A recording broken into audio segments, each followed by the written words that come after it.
Hello everyone, welcome to CIO Insight here on the Pulse Network at thepulsenetwork.com. I am Tyler Pybert, and you know what? It is CIO Insight. And of course, as always, we are joined by VP of Editorial of Ziff Davis Enterprise. We've got Eric Lundquist with us right now. Eric, how are you? I'm ready for some insight. This is what it's all about. Great to be back. I was traveling for a couple of weeks and now back. And again, as always, there's a lot of news going on in the tech world, lots of changes. So. Well, I got to say, you weren't here last week, so Ashley and I had to kind of debate, and she was mad at me at the end of it. But, that's neither here nor there. But, of course, we have to welcome her in, Ashley Daley, also of Ziff Davis. Ashley, how are you? Hey, guys, doing good. Excellent. Great to hear. So, we got no a one knows lot how to of make news going on. Skype work better than Ashley, do you think? No, she has by far one of the best connections out of any. It must be that Mac thing, right, Ashley? It's just the Mac thing. You know me, I love my Apple. Yeah, we have a ton of stuff going on this week in the world of technology headlines. And first, I want to start with a couple new products that are hitting the market. And the first is by 2X Facebookers. They have basically come up with new software they say can make getting things done just as addictive as wasting time on Facebook. Now, you'll see in this picture on the article, one guy on the left is Dustin Moskowitz. He was Zuckerberg's roommate, and then the guy on the right, Justin Rosenstein, is a programming prodigy who led the team that built Facebook's like button and a bunch of other stuff. But anyways, the new company is called Asana. It just came out yesterday, or actually they just released a new product yesterday, also called Asana. And this is basically a super fast web-based to-do list that lets people create tasks, prioritize them, assign them to colleagues, and then follow the stream of work as it all gets done. Now, as you guys all know, we're in the business world, Eric. People tend to organize their day-to-day activities on sheets of paper. Maybe you have a personal calendar, set up email reminders, whatever does the job. Well, meetings kick off with a round robin, summing up where everyone left off last week. Then new projects are assigned and people scribble down what they're supposed to do. Come next week, the cycle begins all over again. So Asana is really meant to supply that. A single place where people can see every project colleagues are working on, answer questions, and get instant updates about how work is progressing. And I can't say enough how much I could benefit from this, because within Ziff Davis we just have so many projects going on, and I feel like we have multiple calls during the week, but some of the calls are campaigns that we haven't even heard from the client in a month or so.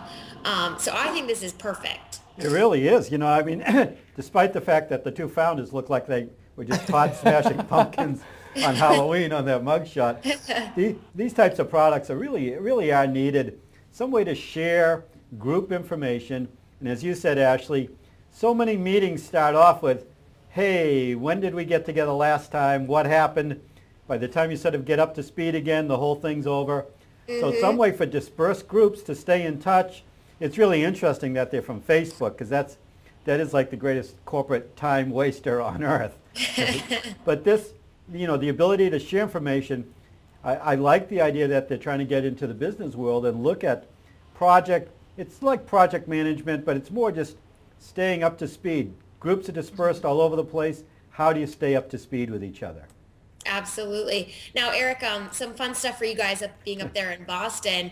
Mark Zuckerberg last week was quoted saying that if he had to do it all over again, he'd actually stay in Boston. It's been reported that Zuckerberg is touring Harvard University, which is his alma mater, as you guys all know. He's also going to the MIT, the Massachusetts Institute of Technology, and Pittsburgh's Carnegie Mellon University for engineers and computer scientists. He's slated to meet with over 200 computer science students at Harvard alone. So it looks like the East Coast is doing a little bit better than the Silicon Valley, I'd say. Well, the East Coast is famous for educating people, and then they look around and they all jump in their van or car or whatever and head out to the West Coast and make the money. The question's always been, how do you keep the people who sort of go through the educational system on the East Coast, in the East Coast? I'd say this sounds an awful lot like he's going to go out, wants to hire some smart people and take them out to the West Coast, but it's great that he's acknowledging that there really is a lot of talent here. And Boston, in particular, has really done a lot in sort of the social media scene, social networking, a lot of the sort of, that melding, as we were talking, between sort of corporate and social world. So I know he's going to be out here next Monday recruiting, and I assume there's going to be some long lines. I guess you don't really have your resume anymore with you. I'm not sure how you get in touch with them.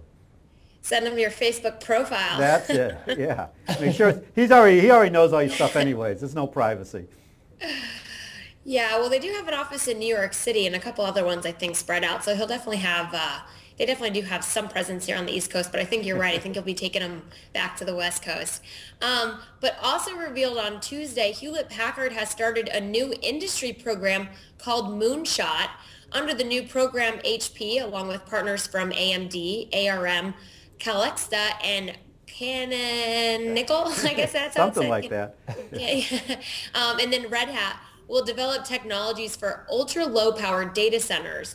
Project Moonshot is designed to fuel the advancement of low-energy server technology while also promoting industry collaboration to break new ground in hyperscale computing environments, such as cloud services and on-demand computing.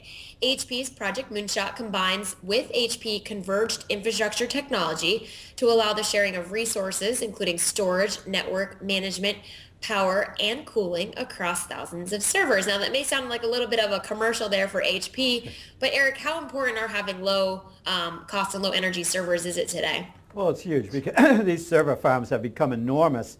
And for a company, it's been Google, Yahoo, Facebook sort of leading the way on this. And the big technology vendors such as Dell, HP, Microsoft really need to get into this race. And the idea of thousands upon thousands of low-power microprocessors rather than sort of the big hot boxes really has an appeal. It's changing the way data centers are designed. Data centers are they're enormous consumers of electricity as a rule. Companies actually have to locate them near utility plants. So this is really a new model, and a company like HP, and along with those partners, really needs to get into this business because otherwise companies are going to start looking elsewhere for their IT services and their data center creation. All right, well, this next headline may not come as a big surprise. It's actually probably pretty annoying, but your phone company knows where you live, what websites you visit, what apps you download, what videos you like to watch, and even where you are. Big surprise, right? Now that all the phones have GPS. Well, now some have begun selling that valuable information to the highest bidder. In mid-October, Verizon Wireless changed its privacy policy to allow the company to record customers' location data and web browsing history. Combine that with other personal information like age and gender, aggregate it with millions of other customers' data, and sell it on an anonymous basis. Verizon is the first mobile provider to publicly confirm that it is actually selling information gleaned from its customers directly to businesses, but it's hardly alone in using the data about its subscribers to make extra cash. We do know that all 4 of the national carriers use aggregated customer information to help outside parties target ads to their subscribers. But here we go, the first one that's actually admitting it, Eric. Well, that's right. And when you sign up for these services, you usually get some sort of terms of service agreement, which you just scroll through. Right at the end, you say you agree. No one reads it. And if you did try to read it, it would be incomprehensible anyways. And what the service providers say is, well, it's aggregated data. It's all anonymous. We don't really do it.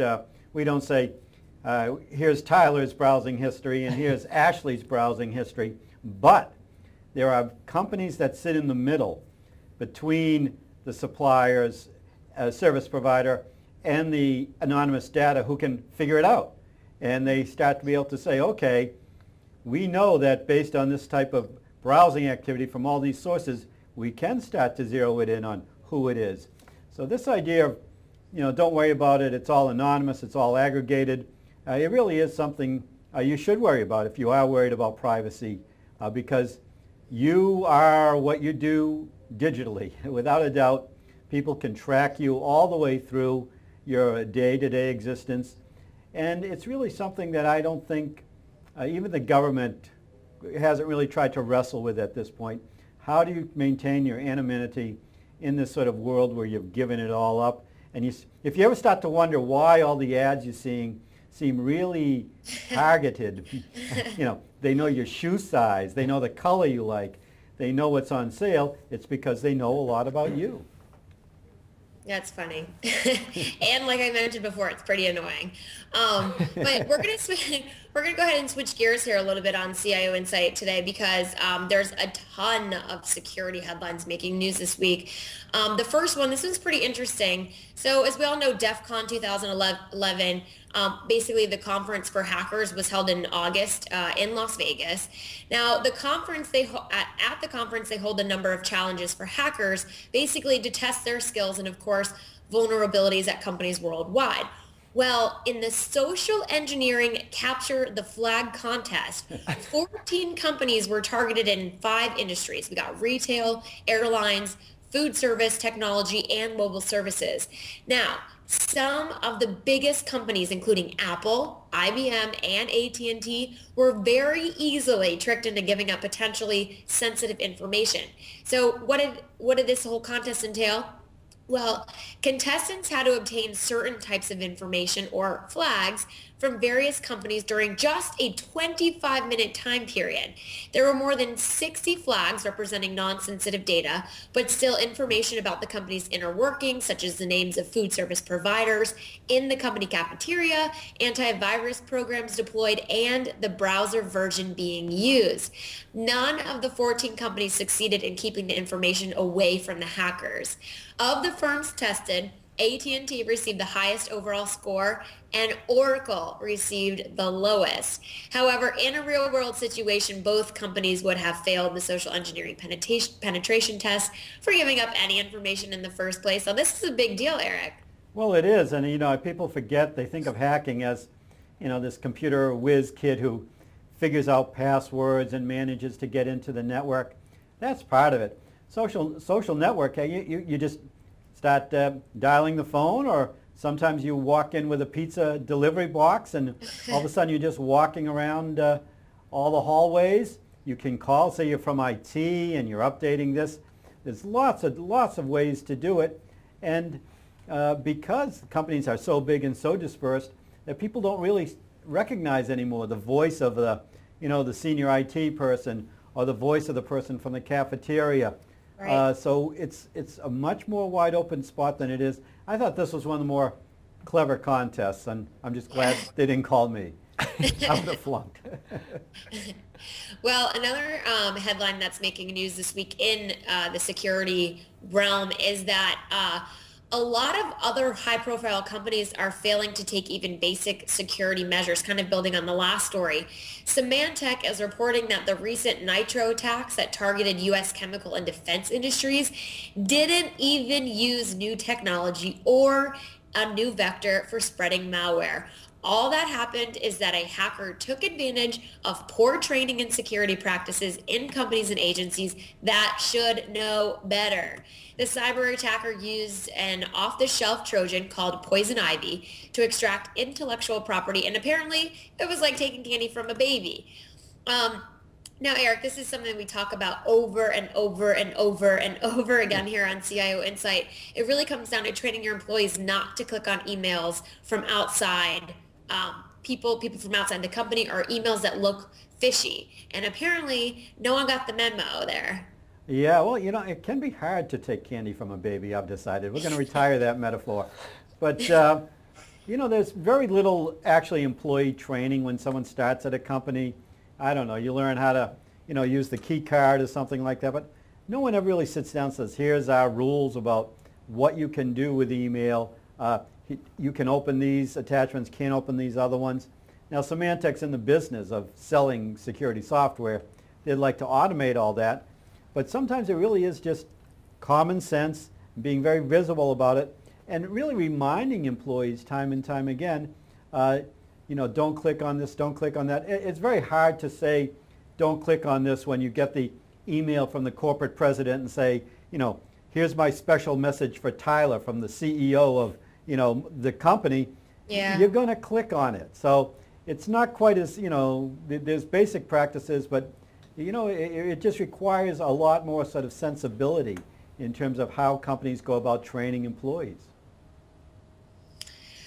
Well, all right, here's another one. I don't know how much of a surprise this is going to be to everybody, but how do you say this, Eric? Ponemon Institute? Ponemon. I have no idea. He's taking a shot at it. He does not know. Tyler's going to look it up and give us the final pronunciation when we get it right. I didn't want to butcher it, but the Ponemon Institute recently released the results of a new study. They found that there is a gap between information security managers and compliance professionals in how they perceive cloud security issues and necessary controls.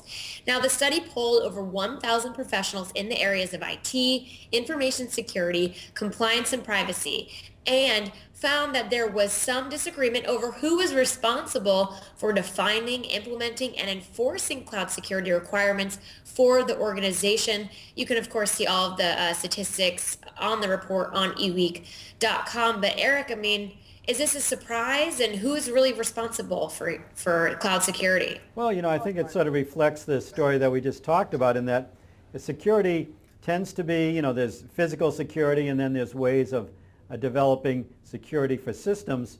But in this particular instance, I think, cloud security has just really arisen so quickly. People really don't know how to manage it, who should manage it. Companies are still involved in trying to implement it and input it.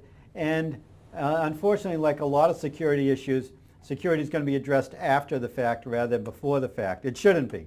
Clearly in cloud security, cloud computing, you're putting at risk much more of your company data than you normally do, than you have in the past. And you really need to think about the steps you need to take towards security before you implement it. But Ashley, it's looking to me like no one knows who's in charge again. Doesn't look that way, no. But that's going to go ahead and do it for this week's News of the Week. Okay. Awesome. Good Close stuff. on that note. Did you look up their pronunciation? I did not look up, but I did just click on an email that said I won the Spanish lottery. There so you go. I'm going to become a millionaire overnight. Ashley, great stuff as always. We'll catch up again next week, my friend. All right, guys. Have a good one. Okay. Awesome. All right. She is Ashley Daley. I am Tyler Pyburn. We're going to take a break. We've got a lot more CIO Insight coming your way here on the Pulse Network.